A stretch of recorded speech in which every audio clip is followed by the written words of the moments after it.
Zweig Group invites all AEC industry leaders to the 2024 AEC Small Business and Entrepreneurship Forum, the premier event for small firms in the AEC sector. Experience innovative strategies and insights on May 21st, crafted by Zweig Group's industry experts. Engage in keynotes and interactive sessions focused on recruitment, retention, and business growth. Join Zweig Group for this unique networking opportunity and take your business to new heights. Secure your spot today and be part of the AEC industry's future. Visit zweiggroup.com for more information. The Zweig Group team looks forward to welcoming you.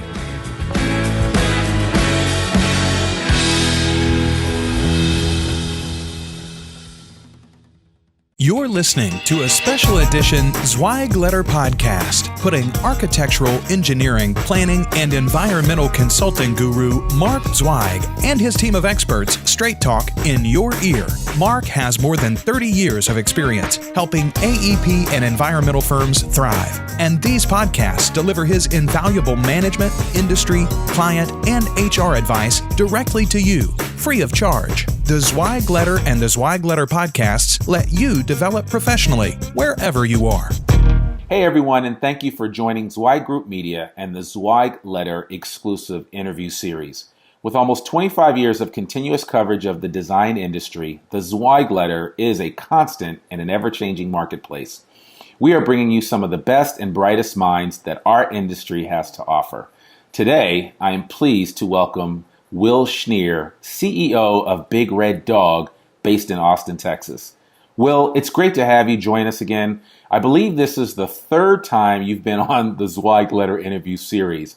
Why don't you tell the audience something very unique about your firm that is not proprietary information, but may not be common knowledge about Big Red Dog?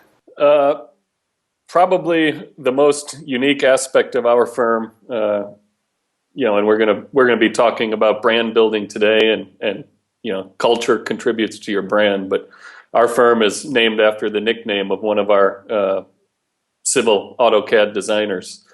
First name's Cliff. His nickname's the Big Red Dog. So very unique in that we're not named after myself and my two other co-founders in the company. We're not that alphabet soup company name that's so common in the engineering industry. So.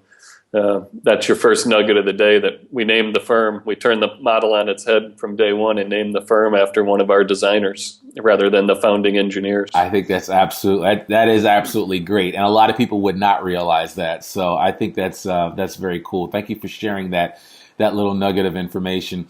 So first, I want to congratulate Big Red Dog for receiving a second Hot Firm Award at our annual Hot Firm event that just took place last month. This is October, so it took place in September in Phoenix at the Arizona Biltmore. And man, that is a tremendous achievement for a firm that is less than 8 years old. Today, on the heels of that and on the heels of those great awards, we're going to talk about brand building in the design industry and what you guys have done at Big Red Dog to distinguish yourselves from the competition. There are a number of ways that we could look at brand building, but I'd like to focus on 4 key areas. I'd like to talk about defining your brand.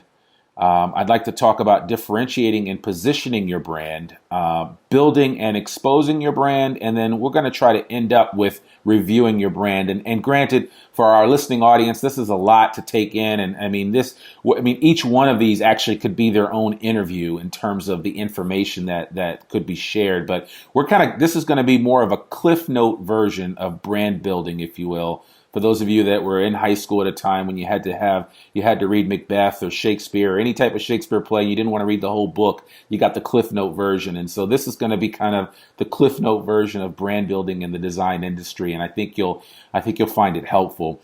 So why don't we just jump right into this, Will? How have you defined the Big Red Dog brand? For us, it really starts with our two most important ingredients in our branding mix, which is our very dedicated and talented team members and our exceptional and visionary clients. And those two aspects in our recipe really come together very well for us. And when we layer on top of that, what we put forward as our value proposition on day one, which was complete construction plans, fair and transparent billing practices, and exceptional communication. We've been able to leverage those three things, our team members, our clients, and our value proposition, into a very memorable and unique brand that has proven to be the smartest thing that we've ever done when we started the company. I mentioned earlier on that we were named after one of our team members and not after the founders, although that team member is now a principal shareholder in the firm. But it really starts there. This brand, when we were three people, it was easy to say the brand started at the top. But as we've grown to over 100 people in less than 7 years, the brand really comes from all levels of our organization, and the brand promotion and the culture of the company. And all of that is really intertwined. I can't speak highly enough for the quality of individuals that we have here in this Austin office, and our offices in Dallas and Houston and San Antonio. And those are all very unique cities with unique cultures unto themselves that bring their own flavor to our brand and give us this kind of multicultural component to our brand, depending on where you're experiencing Big Red Dog. But at the end of the day, there are consistent threads that are woven throughout what we're doing. And those three things, it's team members, great clients, and a very, very sound value proposition that create the brand that we have today. And, we'll get into promotion, but we promote those three things in different ways also. Okay. Well, yeah, and actually that kind of leads into my next question, which is, what have you done to differentiate and position the Big Red Dog brand? We've done a lot. When we first started, a lot of people, thought we were way out of left field, and first you name yourself Big Red Dog, and then you're a millennial-led company. We have a young leadership team, which is very unique in the industry. We were at Hot Firm 2 years in a row, and the first year I was definitely the youngest guy in the room, and I may not have been this past year, but I was certainly close. But it starts with our mission statement, which is to make our clients more successful while we make the engineering business cool. And just a tongue-in-cheek addendum to that mission statement is that we've been stodge-free since 2009, which is the year that we started. So there's no stodginess here. We're making this business cool, and young engineers and engineers of all walks of life really want to be part of this brand and what we're building here. This is no cubicle farm. This is no traditional top-down organization. Once you're in the buildings that we occupy, everyone is treated as an equal around here, and so it really does start with our team members who drive that brand building process for us. Collectively, those team members are the shepherd of our flock, so to speak. Yeah, absolutely. So, as I'm listening to what you're saying, and granted, you are a young guy, under 35, that has started just crossed 35. Oh, you did just cross. Okay, all right. Well, you're slowly getting there, but that's still a happy belated birthday. So, well, with that said, though, I mean, there are a lot of your peers that are out there in their early 30s that are either thinking about venturing out and starting on their own with their own venture, and what I mean, in your minds, when you first came out and started this, what was your biggest concern about dealing with an industry that is very well entrenched in terms of how they operate? And like you said, I mean, some things are, you hear these stories about stodginess, and Mark Zweig and I always joke, and he tells a great story about a firm where they were a bunch of older guys, and there's nothing wrong with age, and this is certainly not an ageist thing that I'm about to say, but there were a bunch of older guys sitting around contemplating another individual in the company, and we'll call him Eddie. And they were saying, well, Eddie's a good guy, and he's been with us for a while, and maybe it's time to make him a principal. And Mark is sitting in the room, and this is actually a true story. And Mark is like, well, who's Eddie? And so they point to another guy in the room, and Mark looks at him, and he said, how old is Eddie? And they were like, well, Eddie's 59. And Mark said 59. And he said, well, you guys should be talking about an exit strategy, not a promotion strategy into a principalship. But that, and I say that tongue in cheek because it does embody the mindset that you have found in this industry for a very long time. It's that you've got to put time in before anything will ever come to fruition for you. And, you know, I frankly, Will, I don't know that this next generation of engineers and architects are even going to have the patience for that. And, you know, I just wrote an article just the other day, shameless plug for my writing in the Zweig letter, but I just wrote an article about the gig economy and whether or not it was coming for us in the design industry. My prediction is that it is, and that in the next few years, we're actually going to see people, you know, hiring teams of engineers and architects for specific projects that will come in and work with an organization that will be part of their culture for a determined period of time, and then will step away and maybe go do something else or go, you know, hike the Himalayas or climb Mount Kilimanjaro or do something cool like that. And then when another cool project comes about that they're interested in, they'll reinsert themselves into the workforce, do a great job at what they do, That's right. then go off and do something else. That we've never seen that before in the design industry. And I mean, I'm not a futurist, but I certainly do believe that type of mindset and that type of employee is coming for this design industry. Well, you don't have to be a futurist too hard to see that has already been occurring for us. The things you just said, we've had guys, excellent project managers and team leaders that I started my career with found themselves yearning for a new challenge and went and became photographers and mountain hiking guides and whitewater rafting guides, and they got that experience for themselves over the course of a number of years, and now they've come back into the industry. You know, my grandfather worked, you know, he was a union guy. He worked in one factory his whole life after the Marines, and my dad was a corporate guy, but he worked for one company his whole career before he retired. I'm on Big Red Dog's my third company. You know, I was at Carter Burgess and Jacobs Engineering before we started the company, which was a great place to learn the business. But, you know, you would be amazed at how many people with less than 5 years of experience submit their resumes that have 2-3 jobs on them already. We used to call those guys job hoppers back in the day, right? They're not job hoppers now. That's the market exactly. we've got. Yeah.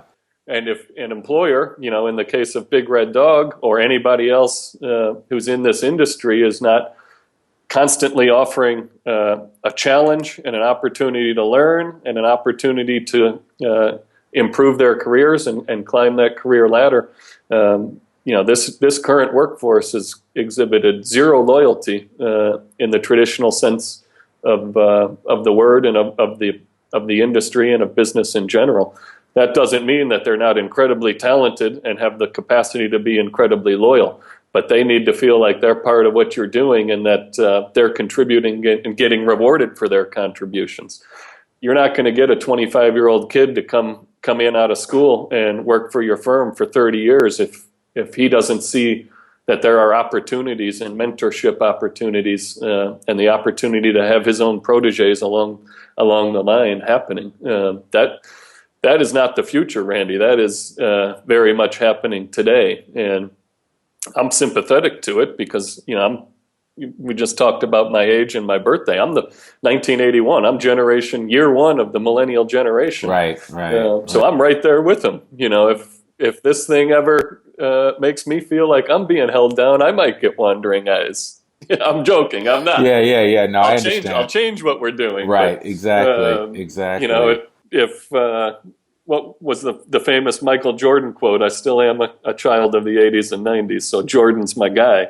You know, if he said it, if I'm ever not improving, if I'm ever not getting better, that's when I'm going to retire. And you know, he went from being able to fly through the air to having, you know, the deadliest fadeaway jumper in the league. And as soon as he lost his legs, he stopped improving, and he was out of his playing days. He's obviously got a long way to go in terms of being a manager and owner. Exactly. But he's got that runway to learn now. But I love that quote from Jordan about, if I ever stop improving and if I ever stop getting better, I got to do something else. And that's your millennial mindset. That's your today's workforce, whether you're millennial or Generation Y or whatever generation it is. That's the mindset that they've got. What have you done for me lately is very much a two-way street in today's business world. Yeah. So, given that, and the one I want to kind of stay in this whole vein of not, because obviously a company builds their brand both for external factors when it comes to attracting new business, but then also brand building. You have to fundamentally be aware of how you build your brand to attract new talent to come to the firm, and you spoke to that. And certainly, certain types of individuals that are going to be attracted to Big Red Dog for those very reasons. But can you speak just a little bit to how you guys are purposefully and intentionally building and exposing the Big Red Dog brand, and what that looks like? I mean, what the efforts that you're taking to do that, with the mindset that not only are you trying to expand things to entice or to encourage those that might want to come work with you, but then you're also trying to encourage those out there in the community that you serve to want to do business with you. That's a great question. I could proceed on that question, for more time than anyone would ever want to listen to this podcast. It's something I'm passionate about. But doing good work for the clients that you're fortunate enough to have today has got to be the foundational cornerstone of what you're doing. No one's going to be happy if the client's unhappy. Whether you're the CEO of the company or the newest EIT in the door. If the client's not becoming more successful by our efforts, there is no brand to be built. There's no brand to be nurtured. So it has to start with what the term we use is raving fans. We have to turn our current clients into raving fans. Effectively, those raving fans are walking marketing plans. They're free salespeople for your company and your brand.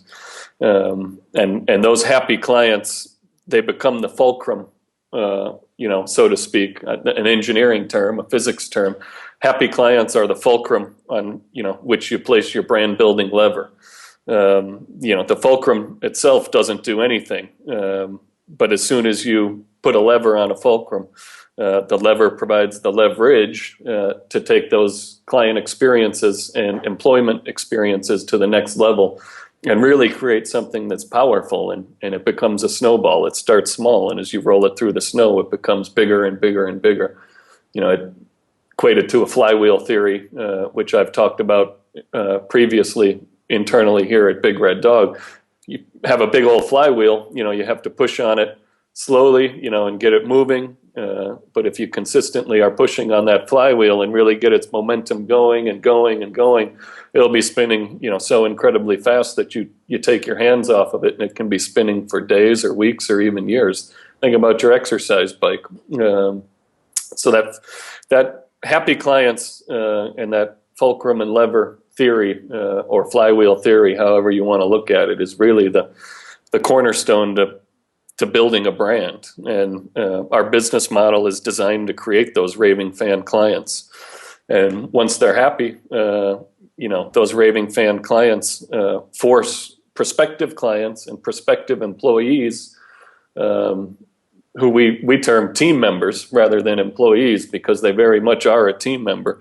They force those prospect team members and clients through what we call our Big Red Dog filter.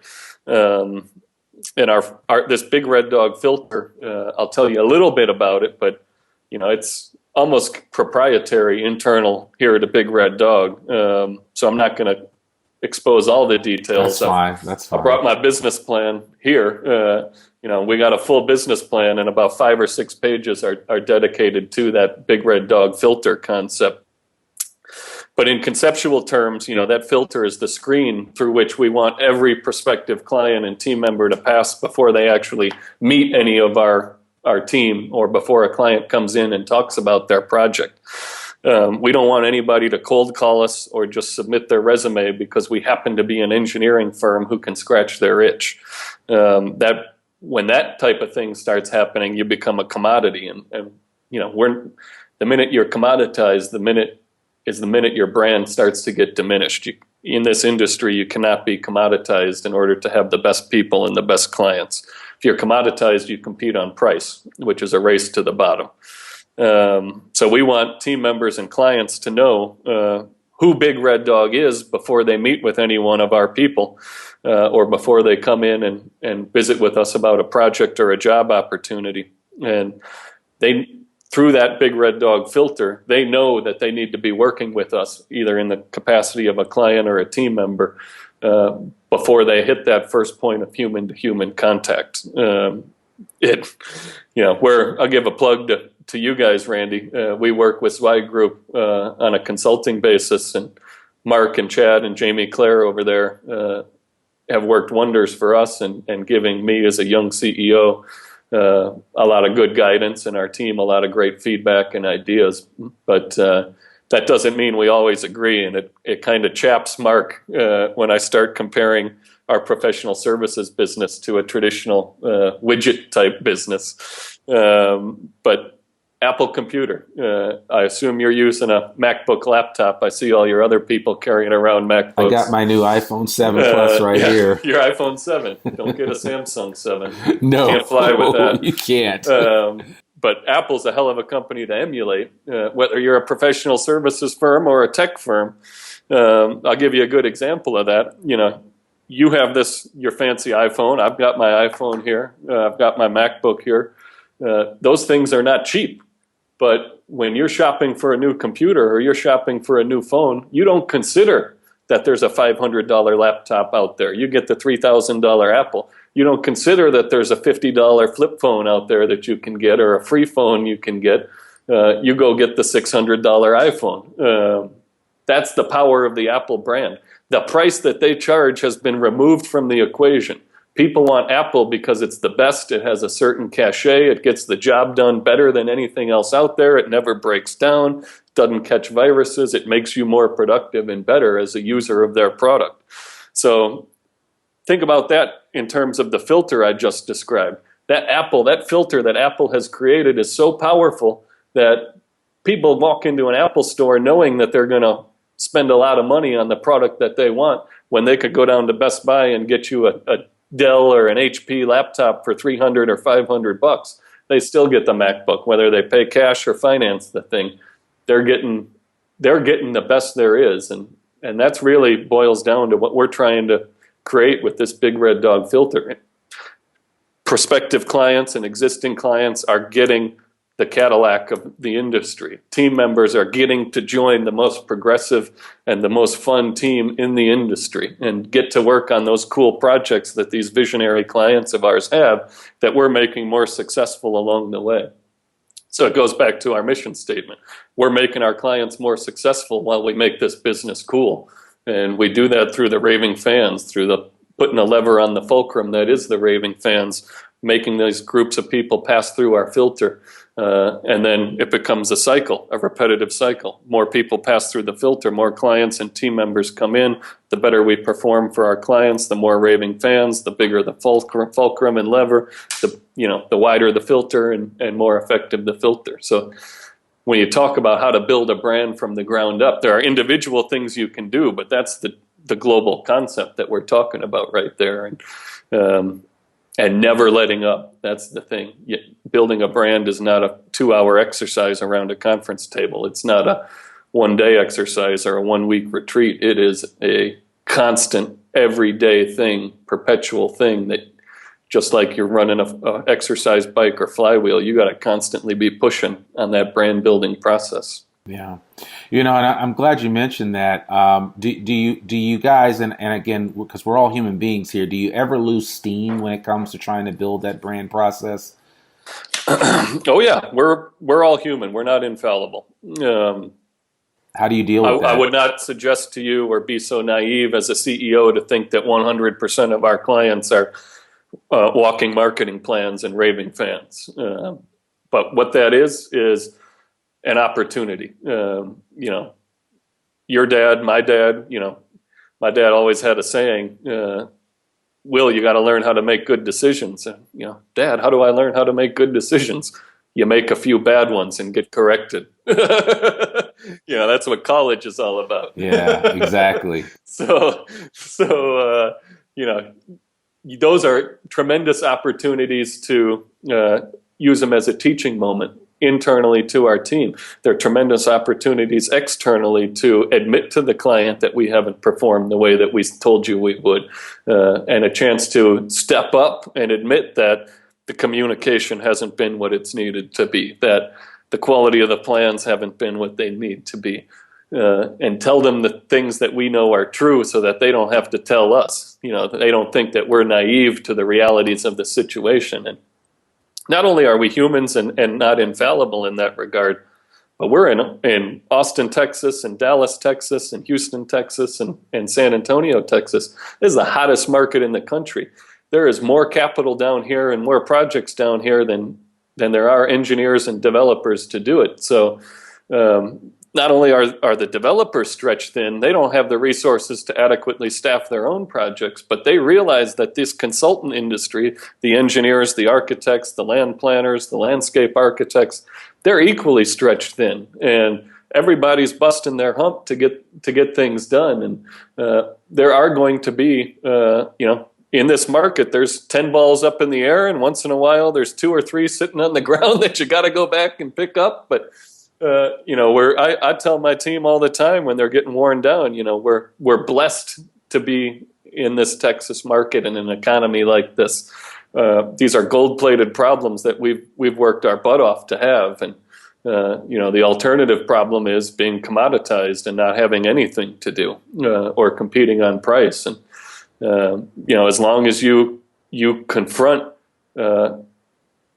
some of these failures that are unfortunately inevitable head on, it's an opportunity to teach your people what they did wrong. Otherwise, you're going to be inventing errors to try to teach them, and an opportunity to strengthen your relationship with your clients. One of my best clients, the only claim we've ever had in the history of the company, I was the engineer for. It wasn't even one of the 100 people behind me. It was my mistake. And I called him up and said, hey, we got a problem here.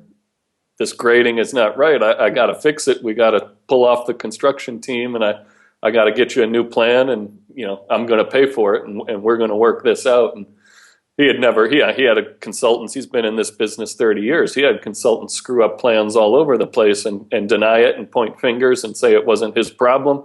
And he said, man, Will, I've never had anybody call me proactively before I knew I had a problem and tell me I got a problem and that he's going to fix it and pay for it. And, ultimately, he agreed to split the cost out of the goodness of his heart. And we've now done 24 more deals with him. And, as long as we keep that that ethical relationship and that mindset intact, he's a client and a friend for life. And that cannot be overlooked. So those are, when hiccups happen in terms of delivering on your brand proposition, those are also tremendous opportunities for a company. That cannot be understated. People are not perfect, projects are not perfect, site conditions are not perfect, city review processes are not perfect. It's how you adapt to those and step up to the challenge and respond.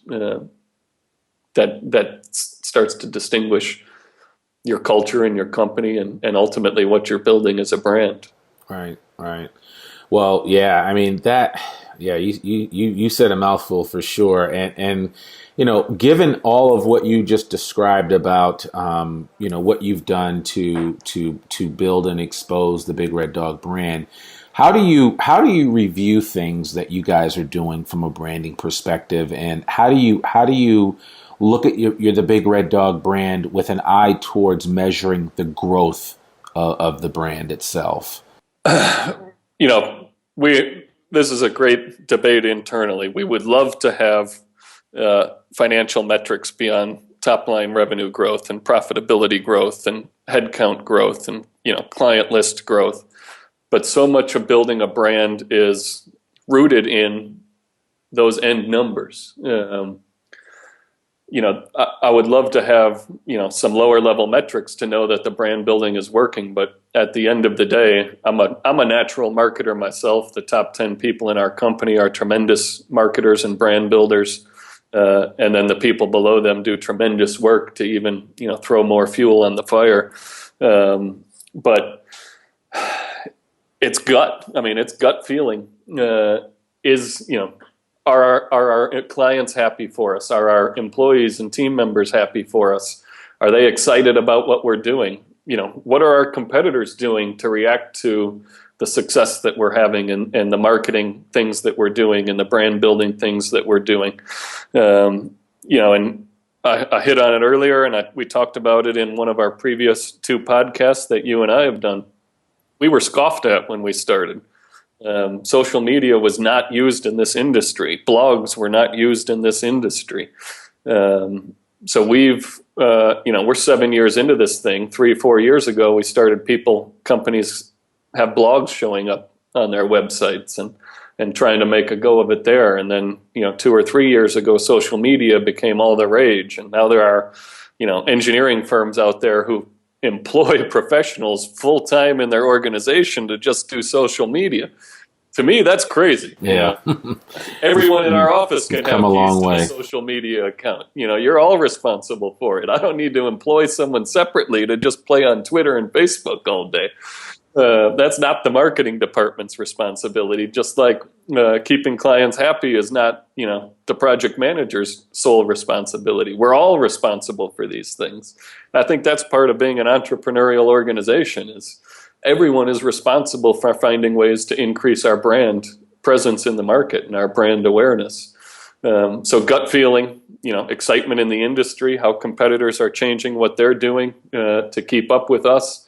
I like to think that we're very forward thinking. If it was up to me, I'd redo our website every quarter to come up with a better website. But, there's a lot of other things that need to be worked on and improved in any organization than just having a snazzy website. But it's like I said earlier on the flywheel concept. You got to constantly be pushing on it and evaluating it and making it better. It's not something that you say is done and then you rest on your laurels. So it's a perpetual evaluation and a perpetual self-criticism of what we're doing, and really a gut feel of how it's performing. Okay.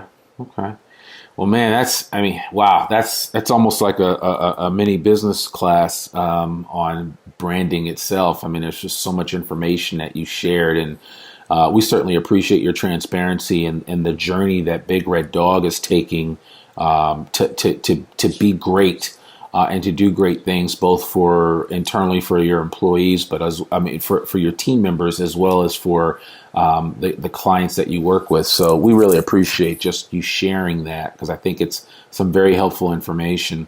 We want to do something a little different here with the TZL interview series. We're kind of switching things up, and I didn't mention this to you before, but you're going to put me on the spot. I'm going to put you on the spot. And that's okay. I'm used to it. Before we close out, we want to go a little deeper for our audience and learn who the real Will Schnier is. We have a couple of simple questions that we'll end our interview with, and hopefully we'll have some fun in the process. What was the last book that you read? The last book that I read, I read everything I can get my hands on. The last book I read was the last John Grisham book that came out. The last business book that I've sunk my teeth into, and I've read a whole lot of them, would be probably Let My People Go Surfing by the founder of Patagonia. Okay, yeah. Great company, great CEO, great culture.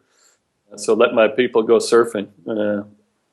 I think he's got a French name, but his last name is Schnier. The Patagonia founder is a great one to read. Really, really good story. They have a great story as a company. So now basically they were built on basically his passion for being in the outdoors and doing some amazing stuff. So I should also tell you, Randy, management A to Zweig never leaves my coffee table. it's a thick tome. It's not something you just sit down and read, or you'll never actually grasp anything. You read one or two of those a week, and you're in business. So you can find it on zweiggroup.com. Exactly. Another shameless plug. We appreciate that. It's good. Thank you so much. So now this next golden nuggets, there's tons of them in that book. That's true. This next question, I think I may know the answer to, but where did you go on your last vacation? Phoenix. Okay, Phoenix, that's right. Arizona. Stayed at the lovely Biltmore Hotel. Right. My wife and I went out there, and we had a great time, and picked up the Hot Firm Award while we were out there, and really enjoyed it. My wife and I are expecting our second child in about 2 weeks here. So that was our last vacation before the baby arrives. Exactly. Well, though that's awesome. That is awesome. So this time next year, when I ask you where did you go on your last vacation, hopefully you'll say Seattle, right? So we'll see how that goes. Talk to Grandma about babysitting. There you go. Get it lined up. Get it lined up now. So now, if you could binge watch one TV series, old or new, what would it be? New one would be Shark Tank. I'm a business guy through and through. Yeah. Old one would be Boston Legal. Okay. That's I'm a big Denny Crane. Yeah. Me too. Okay, that's very cool. Those guys are great. Both of those shows. Yeah. Do you watch The Prophet by any chance? I do. Okay. Yeah. Marcus Lemonis. Yeah, I love that show. He's great too. Yeah, he is. He's got to stay away from my office. Chad and Jamie Claire do a good enough job. I know. Prophet. Exactly. Well, he only helps people out that he actually physically invests in. So that would be unless you're putting out some Series B fundraising, then it wouldn't be possible. No need for that right now. No, for sure. So, Will, I want to thank you so much for taking time out of your busy schedule to be with us on the Zweig Letter interview series. I'm sure we'll find time to get you on the show again in the near future. And I think that idea that we have of maybe doing a up and coming engineers and architects show for the budding business owner that may be kind of stuck where they are, but wants to kind of step out like you did in 2009 and get something going. I mean, they could have their own big red dog on their hands. And, it would be great to have more firms like yours out there. I think, it would make the marketplace a little more fun. It certainly would create some competition, but I think it would be healthy competition.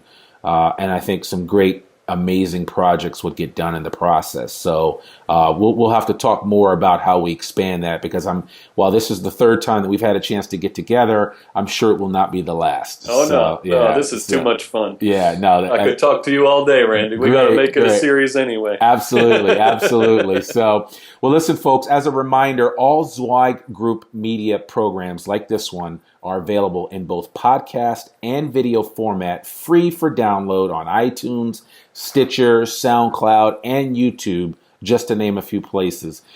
We'd like to thank you for watching this in video or listening to the podcast by offering you a free 6-week subscription to the Zweig Letter. Just visit freetzl.zweiggroup.com.